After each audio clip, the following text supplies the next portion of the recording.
Servicios informativos. Nada como crear enemigos imaginarios por ahí fuera y también por aquí dentro. Y todo para tapar tus problemas con la justicia. Y para cambiar un poco el foco de la conversación pública, nada como imaginar persecuciones para presentarte como el único líder que las combate. El presidente del gobierno ha estado esta mañana en un acto donde ha anunciado la creación de un observatorio. Dirá usted, ¿otro más? Sí, efectivamente, otro más. En este caso es un observatorio de derechos digitales.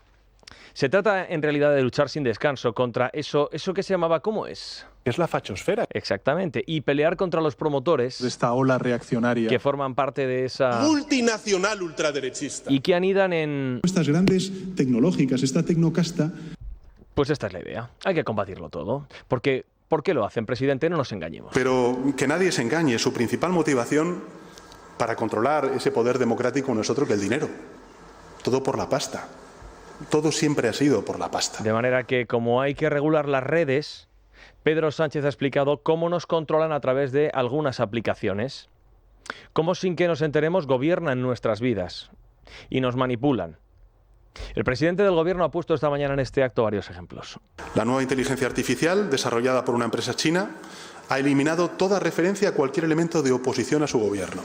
Al mismo tiempo, la principal empresa de inteligencia artificial estadounidense pone en duda la victoria de Biden en las anteriores elecciones cuando se le pregunta. Y el proveedor más famoso de geolocalización está a punto de hacer desaparecer el Golfo de México de sus mapas para congraciarse con el poder. Tecnología al servicio del poder y de la ideología. Quieren que la inteligencia sea eso, inteligencia sin disidencia. Esta es una reflexión muy interesante. Google Maps va a cambiarle el nombre al Golfo de México, lo va a llamar Golfo de América, porque así lo quiere Trump. La inteligencia artificial china oculta cosas y la americana pone en duda incluso la victoria de Joe Biden.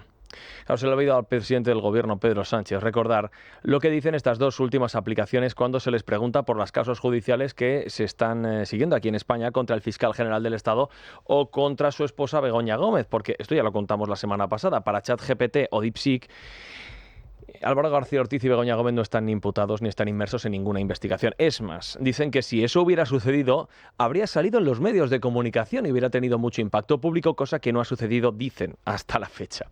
Claro, no deja de resultar llamativo que sea ahora, cuando aplicaciones como por ejemplo Twitter o X están en manos contrarias a las que lo estaban anteriormente, que sea justo ahora cuando se haya convertido en una herramienta de desinformación masiva, de bulos y fuente de fake news que destruye nuestra democracia y también nuestros valores, porque no se recuerda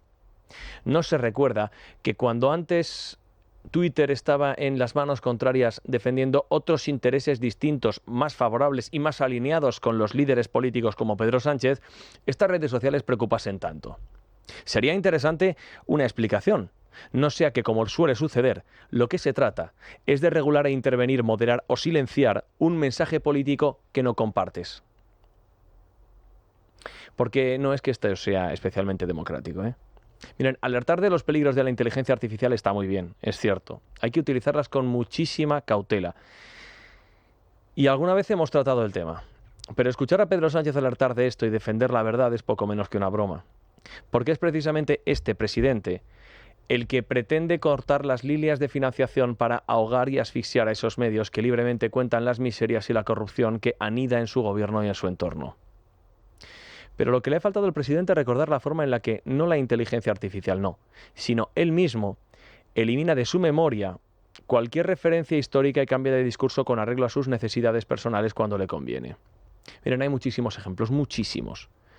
Pero como ahora mismo, y luego lo vamos a contar en el desarrollo de este informativo, está el gobierno intentando seducir a Puigdemont, negociando con Junts la inmigración, decretos y los presupuestos, pues nos hemos quedado con eso que nos explicó Pedro Sánchez, que nunca se debería hacer.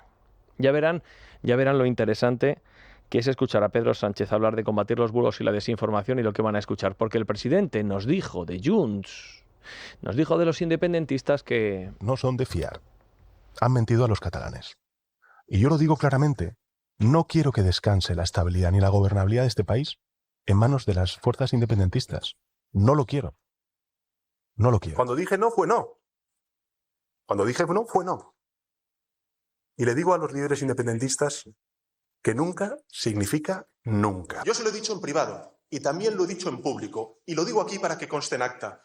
Yo no voy a permitir que la gobernabilidad de España descanse en partidos independentistas. E insisto, yo lo que quiero es un gobierno progresista que no dependa de los independentistas. Pues esto decía, y ahora que sí, la verdad en redes sociales, que si nos engañan, nos manipulan, nos mienten, fake news, bulos, desinformación, etcétera. Uno se conformaría con que fuera verdad lo que le dice su presidente del gobierno. No en el ciberespacio, no, sino en el mundo real, que es donde pasamos la mayor parte del tiempo y donde suceden algunas cosas que más preocupan. Por ejemplo, fíjense ustedes, al presidente del gobierno, a Pedro Sánchez. Miren, como no hay dos sin tres, en el caso filtraciones de datos del novio de Ayuso, donde está imputado el fiscal general del Estado, hoy ha hecho el paseillo el último en discordia, el tercero.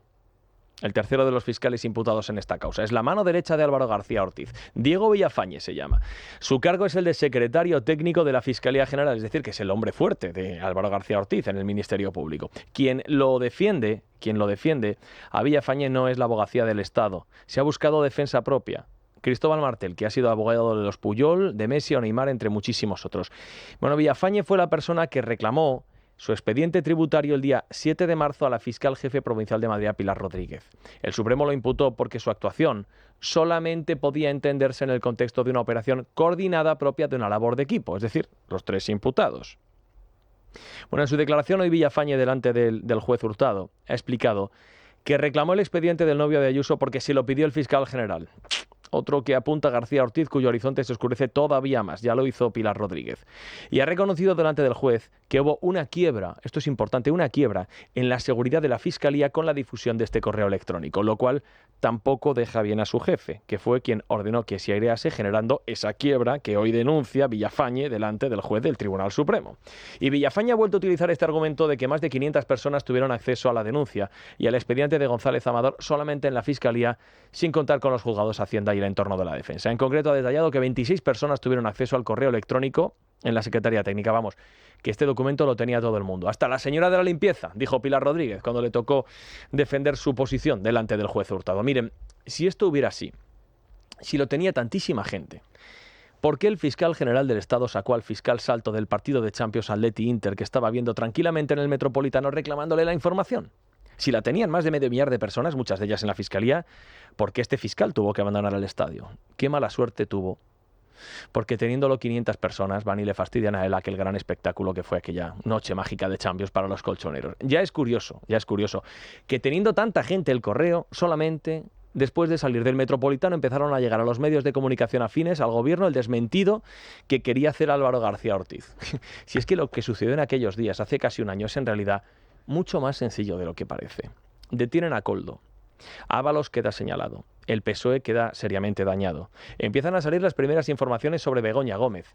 Y en el Palacio de la Moncloa, claro, se empiezan a poner nerviosos. De manera que para contrarrestarlo, el gobierno lo que hace es montar una operación de Estado. Saca del cajón el caso de un ciudadano particular, que es verdad que tiene problemas y posibles delitos con Hacienda, pero que curiosamente es el novio de la presidenta de la Comunidad de Madrid, Isabel Díaz Ayuso. El jefe de gabinete de Ayuso traslada a los medios que la Fiscalía le ha ofrecido un pacto, lo cual es una media verdad, y el fiscal general del Estado, Álvaro García Ortiz, que funciona como un ministro, entiende que forma parte de su trabajo el ponerse a desmentir bulos. Se pone más nervioso todavía, le dice a los suyos que van a perder el relato y comete un supuesto delito de filtrar datos confidenciales a medios de comunicación. Esta es la cosa, ¿eh? Esto es nada más, y ojo, nada menos que lo que ha sucedido. Y lo que ha destruido el crédito de la Fiscalía, en un caso que niega el gobierno y que el juez Ángel Luis Hurtado tiene bastante bien atado. Ahora bien, lo más llamativo de todo, lo más interesante, lo más pavoroso y lo que más miedo le debería dar al presidente del gobierno y que le preocupa, aunque no lo parezca, es que todos los casos que están abiertos en los tribunales nos llevan al mismo sitio. Todos los casos que están abiertos hacen parada o destino en el Palacio de la Moncloa. Miren, el caso de Begoña Gómez por motivos obvios. La esposa de Pedro Sánchez imputada, su secretaria general, su secretaria personal o asesora desde ayer también. En el caso del hermano de Pedro Sánchez, porque un ex trabajador de Moncloa fichado por la Diputación de Badajoz le hacía de asesor personal. Hermanito le llamaba. La jueza también está investigando esto. En el caso del fiscal general del Estado, porque esos correos electrónicos con los datos filtrados del novio de Ayuso llegaron a la Moncloa desde donde se utilizaron como arma política contra la presidenta madrileña. Vamos, que se los pasaron a Juan Lobato. Y en el caso de Koldo, pues fíjense, el Tribunal Supremo dio ayer martes el primer paso e importante impulso para investigar los vínculos de la trama Koldo con el gobierno y el PSOE, es decir, con los ministros implicados y con Sánchez Cerdán, número 3 de los socialistas. todo lleva al Palacio de la Moncloa.